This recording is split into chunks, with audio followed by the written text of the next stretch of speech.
Hey guys, happy Monday. It's time for Marketing Monday Live. And for those of you who are new to this Marketing Monday Live, I'm Liezel. Easy to remember, it rhymes with diesel. And the reason why I explain this is because we've got so many viewers from all over the world that tune in to watch Marketing Monday Live. And it started as a way in lockdown for businesses to connect with one another and for people to ask any marketing and personal branding and PR and social media related questions. And it started with me over 160 days ago, since lockdown started in South Africa, where I was giving personal branding, marketing, and PR advice. And then in August and September, we started our Marketing Monday Live with a guest each and every week. So this is your opportunity to ask our guest a question related to your business, any marketing or personal branding related questions. And it's a safe space. There's no such thing as a stupid question when it comes to your business. And it's a safe space for us to chat. Perhaps you have some advice or some tips that you want to share with us. And it's a two-way conversation. I might be chatting to our guest virtually, but you're also included in the conversation. So please, if you're watching live via YouTube or Facebook, feel free to post your comments in our comment section below. I'll be able to see the comments and I'll be able to post those comments live on screen, post it to our guest and pose it to our guest and get our guest to answer your questions regarding your marketing, personal branding, social media, anything related to your business.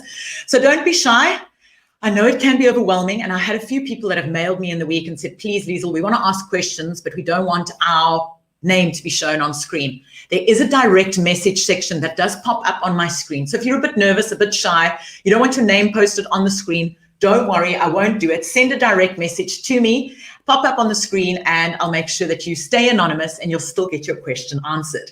So let's get down to our guest today. Our guest has over 18 years experience in the communications and PR field. He's the managing director of Purple Room Communications and has worked in a variety of industries, from mining to education to art to finance, to name but a few.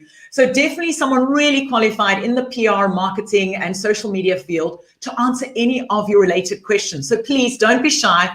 Feel free to ask our guests the question today as we welcome live on our Marketing Monday, Thandi Chaotsane-Moticoe. Welcome to Marketing Monday Live.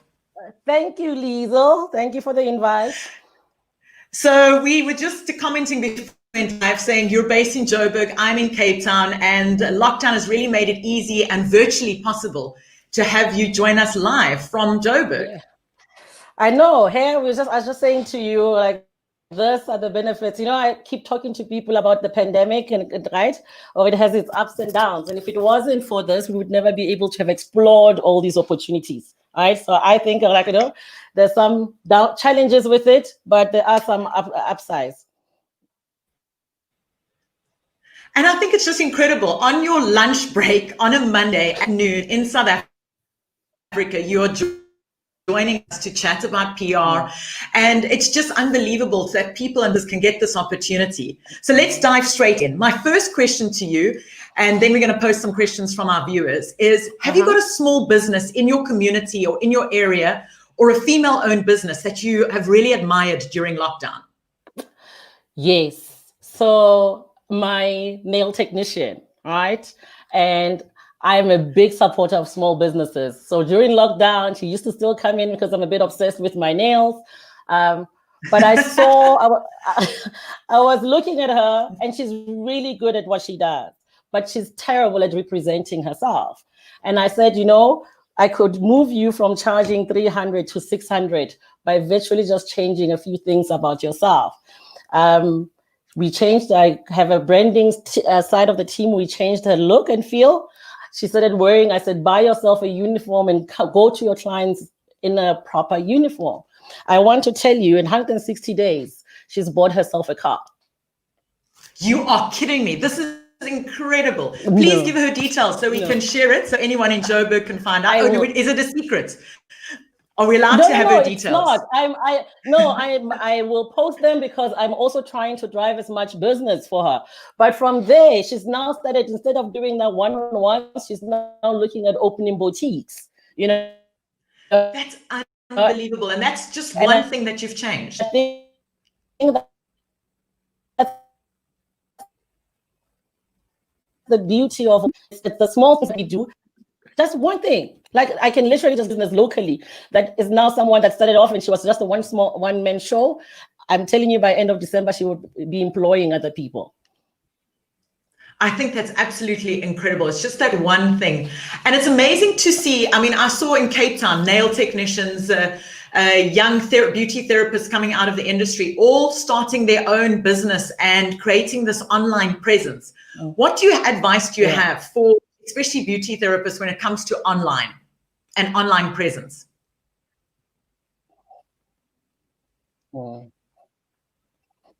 Yeah. Thandi, can you hear what my question? People buy. Yeah, I can. Yes, I can hear you. Can you hear me? Yes, there we go. Hello. Okay. All right. I can hear you. So, yeah, beauty. Like I'm gonna go back to her again. So let's use her as a case study.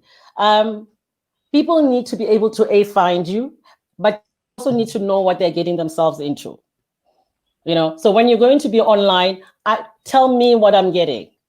And that's what people most miss. They tell you when you go online, most of the time, people are telling you about what I want you to know. I need to tell you what you need to hear. And that's where I think, again, the PR for me is important. When you need to be able to find yourself in my company, not me find myself in you, and that's every single time I'm buying something online, I'm always looking, are you talking to me or are you talking to everyone? Or are you telling me about yourself and not what I'm going to get out of your service?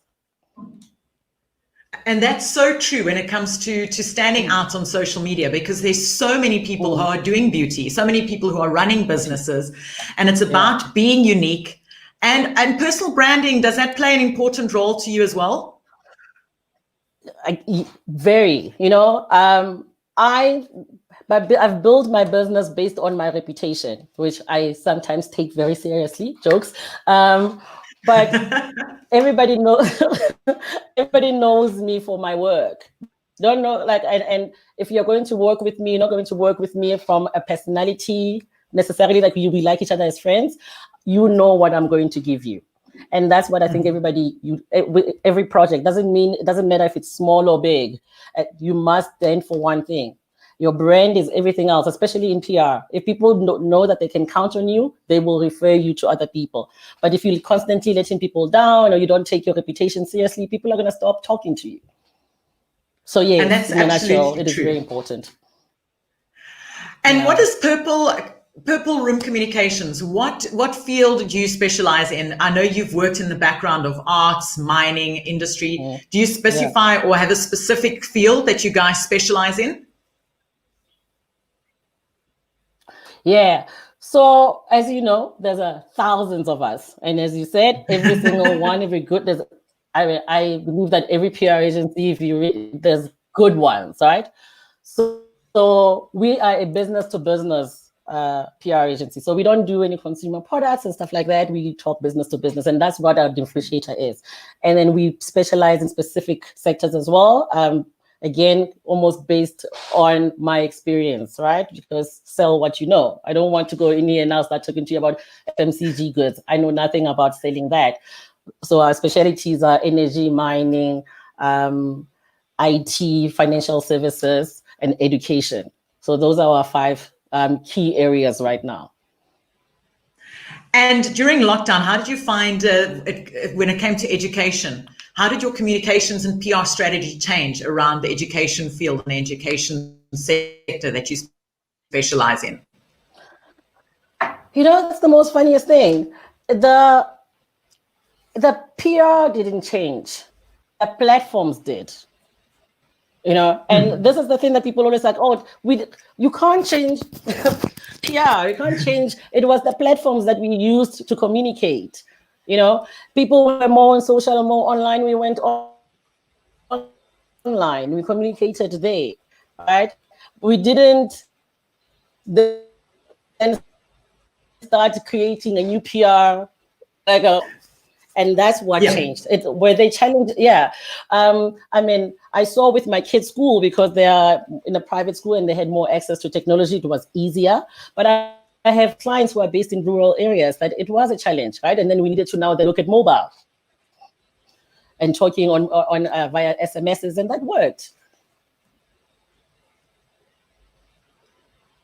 And I find it so interesting that the field of PR has changed completely. It's not as a traditional PR anymore. It's a mix of traditional and social media. If someone has to be on any platform when it comes to social media, what is a vital platform for a small business to be on? I'm going to speak on personal experience, right? For me, LinkedIn is what's working out for me. I love the fact that I have people on Facebook who want to connect with me.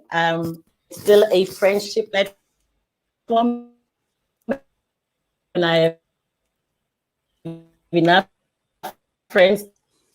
Thank you.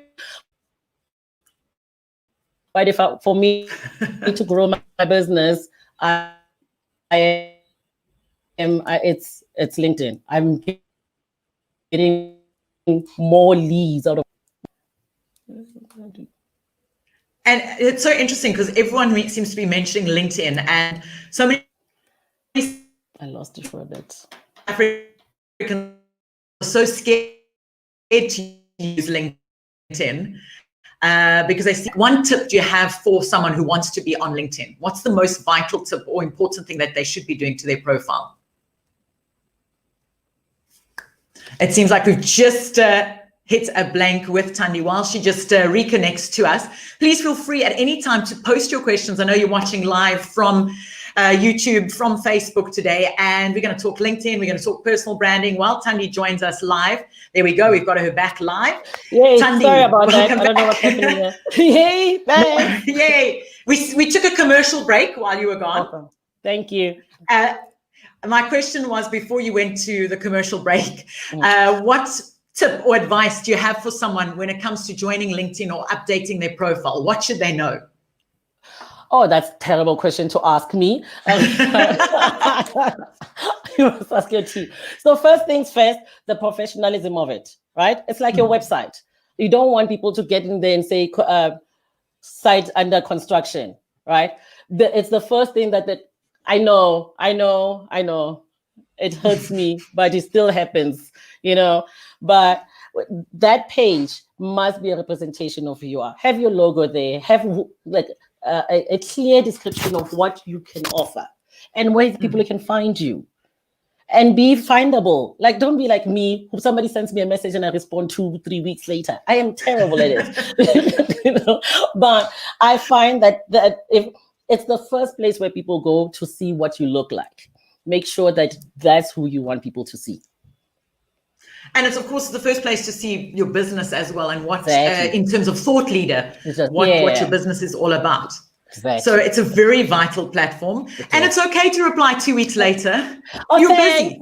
My team shouts at me all the time. I'm like, what do you think I'm doing? I'm trying to keep the roof over our heads. I'm not responding to someone, But you know what? I'm here. I'm doing it, But, and again, I think one of the things I wanted to say is also take your business as seriously as you take your clients. We are sometimes so busy being busy that we forget that the end goal here is to get clients. So I have now put resources behind getting the work done. So if I'm too busy to be responding, let me hire someone who can then do the responding, because the same things I would shout at my clients for, I'm now doing it with my business. And for me, one advice to entrepreneurs: take yourself as seriously as you would take your clients. Absolutely. And I like what you said about having someone that will respond and going out to find clients, because I find often businesses are so focused on just putting content out that they forget about going out to look for clients or market themselves to clients. Yeah. It's really vital. And I know I'm an entrepreneur. I've been doing this for like the past 7 years now, trying to grow this business. I get how your focus is grow the business, but then people like us in our business are like, we need to know about you, for us to grow your business. So I get it, and you need to find that balance, And when it comes to business and PR, how important is reputation management. We saw with the clicks industry at the moment, the last couple of days, and what's happening right now in the headlines. How important is it to have a PR team that can respond to something like that? Critical. Let me tell you, when I joined PR, we were the poor cousins, right? The advertising budgets got this, and then everybody got that, and we were always the ones who were, oh, please, can we have just that one tiny 1% of budget? If what I have seen now with our clients is that we move from being the poor cousins to the people who are sitting around the board. We are sitting on the expo table. And for many years that I've been in PR and we've been doing a lot of this, we've been begging to be put on the table, around that table, the decision-making table. I want to tell you, all clients that have put us on the decision-making tables are the clients that right now, we're not even worried about what this pandemic looks like. Right. So if anything, if you don't know the value of PR, of reputation management, of creating, I don't want to speak ill of clicks. If there had been that relationship, we would have been able to defend them. We would have said, it's a mishap. Somebody messed up somewhere, and they would have held. I don't have a reputation with clicks. I don't have a relationship with clicks. I don't know who they are. I can go in the shops and buy something, but I wouldn't. Right now, I'm not in a position to defend them. And I don't think they have anyone in their client base who can say, but they're not those people, And I think going forward, if anything, this pandemic, even in a personal capacity, we've looked at what is my relationship with Liezel? Do I want to keep it, and what value is it bringing? Everybody's evaluating their relationship with people, or like, am I keeping this post? Is this something I want to invest in? And I believe people talk about platforms, the importance of social media, the importance of this. Right now, we need to be looking at what is the value of this relationship for me? And that's where the PR people come in. They can build you that relationship. We know every strategy that we start with, it starts with a long-term goal. And it's, I used to do work for this one client in investments.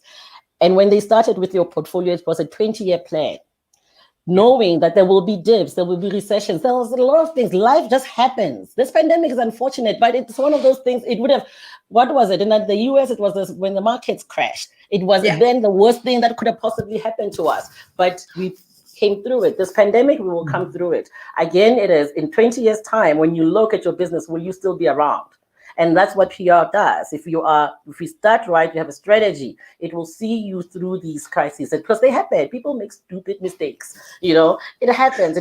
That's why we're called humans, and it is having a plan in place when things like this happen, you are able to respond. And I love that analogy. You have a financial plan for business and for your life, and your financial plan 20 years ahead. But not anyone looks at a PR plan. You always look at a short 3-month, 6-month. No one looks at a 5, 10, or 15-year plan. And those people should be fired. You should be fired. This is the thing. And I always say, if it doesn't speak to your business objectives, I always, before I start with my client, I say, show me your business plan. Where are we going? Because every single thing that we're going to put in place now has to talk to that business objective. It's cute. I mean, and I see people coming out of school and they think we're going to have events and we're going to be cute and we're going to be on TV. I'm like, no, actually, it's a lot of hard work. The planning for every eventuality. Can you imagine that, the amount of stress? I think we should be paid more than we do. My background was PR, so I agree totally with you. I used to work in the PR industry, so I agree completely. So the plan is never, and any client that is looking at it at 3 months and you are agreeing to it, then you should be fired. Because you should be able to show this person that a year from now, this is where we're going to be. And our plan needs to be 5 years. There's going to be small interventions in between to get here. But the goal here is business growth. It is not we keep the relationships going because we want to grow our business. That's the only reason why we're all doing all these things. But it seems like everybody else doesn't get. And I think, again, I keep saying this to my PR colleagues, it's our fault. We never actually come out and say, actually, that's a stupid idea, because we don't want to lose the client, right? Because we are trained to be nice to clients. Yes. But we're like, so we work all the time. Oh, really? Do you want us to plant that tree and talk about your investments at the same time? Let's do that. Let's do that. Let's go plant trees. Let me call all your stakeholders so they can watch you plant trees when you're not in any environmental field. Why are we doing this? You know, so you can see how many clients I have from my abruptness, but but it's honesty. It's not abruptness, and that's really important in PR. PR has changed over the years from the yes and the agreeable to people like you who are honest to their clients. Yeah, if I always say, listen, you pay me to keep your best interest at heart. It sounds like a cool idea. Somebody came with a flying PowerPoint and things popping up, and you're like, I want to do this. I'm like, yeah, that's great. Not now. Some other time. When you're running another business that's in the balloon popping business, we'll do that. Right now, these are the things we need to do. Yeah. I love it. I love your honesty. Yeah. For people who want to get into PR and the PR field, what advice do you have for someone who's studying PR? Yeah.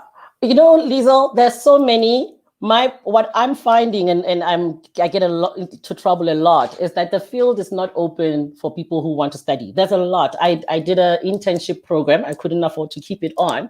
I did an internship program with kids who needed to do, like, I think 60 hours or something like that to qualify, right? Yeah. There were kids who had been sitting for 2 years and couldn't get jobs, couldn't get in. So the tips is for us, the industry, to open up and let these kids come in. That's it. Like, they're there, the kids are there, they're learning, they want to do this, and but we are not opening up this chain. We're not. It's like this close-knit group of people. You know, you're in PR, we all hang out together, we all go attend our events, and then we wonder why people don't know about us, you know? But for me, if we're going to grow this and we're going to make it more accessible, we're going to have conversations like this, right? And then we're going to open up the industry and say, listen, take one. Imagine if every single PR person, yourself, everybody said that, and they just took one. We could actually start making this an industry worth, Yeah. So absolutely. All tips, the tips for the ones coming out of school, I have dealt with many of them. Like, take yourself seriously first. Right before you knock on, like when you're gonna send someone a CV. You know, I met someone. Somebody came through for an interview, and they said, you know, one of the things that they had to learn from me is how to write a CV. No. Okay. Let's do that. So on that question, let's answer that question. What do you want to see on a CV? What should a CV look like? Look, can it firstly, like, have no typos if you're wanting to say, oh, I write for a living? Like, then secondly, can it be in a way, some chronological order that shows that there is thinking behind this thing? 3, can you do it and write it as if you want the job? Right? And then can you show me that you know all other things except what you went and studied at UJ? Show me that you read a book, right? Like you are supporting something, you are volunteering somewhere, you are doing something significant with your life. Because what we do here is not just for you to build a relationship with people, you must know people. You can't come here and tell me all you know is that there's media. And then there's a media list. I want to tell you, there's shocking things I see coming through my doors. But can you one of my team members said the words are well-rounded. Be well-rounded. Yeah. If I'm going to talk to you authentically right now, I need to know you and I now are talking about something that we know. We don't have to look the same. We don't have to have the same interests. We just, here we are connecting because we are well-rounded people. We can talk about something else. If we had to have somebody from mining here, I could have a conversation with them. Same as arts, whatever. And I didn't have to work in that industry for me to learn it. It's just things that I like doing, So that's what my advice to people would be, right? Just know a little bit more than what you know. This can't just be it for you. Like, come on. And students always say, but we only study, we've got nothing else to us. And I always say, did you volunteer somewhere? Did you go on a campus? Did you work part-time? Even if you waited, it's still experience. It's still experience. I used to, I was an usher at some art expo. I had to walk around people and stuff. It was the most exhausting job, right? But I've done it. I was a PA. And the receptionist, I have so much respect for those people, right? Because I know what it's like to answer those calls. I did it. Even if someone volunteers, go to an SPCA and go work there. Go to the nearest tuck shop and say, hey, can I just come work here for a little bit and let me help out? You're already sitting at home not getting paid. So go and go do it and not get paid, But the experience that you learn, I watch people who, like you say, have never had a job. And how are you sitting at 24 and you've never had a job? All you've done, there are people who come through my doors with BA postgrads. And I'm like, so you went and studied throughout the whole life and you thought you were coming in and we're going to be account director and then bossing me around with my 18 years experience, And this 18 years, it's life experience. It's not even just studying experience. And I just feel that we don't place enough value on the life experience. I think we've coined something here. I'm going to write a blog about that. I look forward to reading it. Please quote me in it. I will do so. Liezel and I spoke and we said, get some life experience. I've got a number of questions coming through from people. First, I first want to give you a compliment. This is from Penny Goodwin saying you're a rock star. Thandeka, so you're a rock star. Boss. Oh, tell us more. Thanks. No, she used to drive me insane. I love you, Pennies. Why did she drive you insane? Because she was meticulous, right? So the detail I ask of people right now, she was that. Get your dots, put the dots at the right place. She made me it. I think she was one of the people who shaped that, the need to be great at what we do. So thank you, Penny, that you think I'm a rock star. That's you can such high great five. Advice You can high five yourself for that. Thank you, Penny, for that. If we grow our Instagram likes, if we have 11,000 followers, how do we get more likes? Okay. I would have to pass you on to an expert. His name is George. I will send you the contact details. He's my social media guy. But my question to you would be, why the likes? What are you going to do with the likes? Are you going to convert them into a business? Because 11,000 Ks, I don't even know what you do, Edward. But what I would ask myself first is, what am I chasing the likes for? Do you get clients? I have 5 followers on Instagram. And if there are 5 Instagram followers who are going to give me some business, I'm good with that. So we always are chasing for the big following and stuff like that. If they're not converting into anything significant to your business, leave the likes. Edward, my advice is LinkedIn. Yeah. We heard LinkedIn. Yeah. From Kathy, what advice do you have for small businesses when it comes to managing their social media? Spend time on it. Dedicate the time. Like anything in life, you get what you put in. Make it professional, make it relevant, put the relevant content in there, tell people about yourself. Even if it's an hour a day, put the time on it. Yeah. And then we've got a question here. What are the bottom line benefits of entrepreneur or business supporting an NGO or a charity?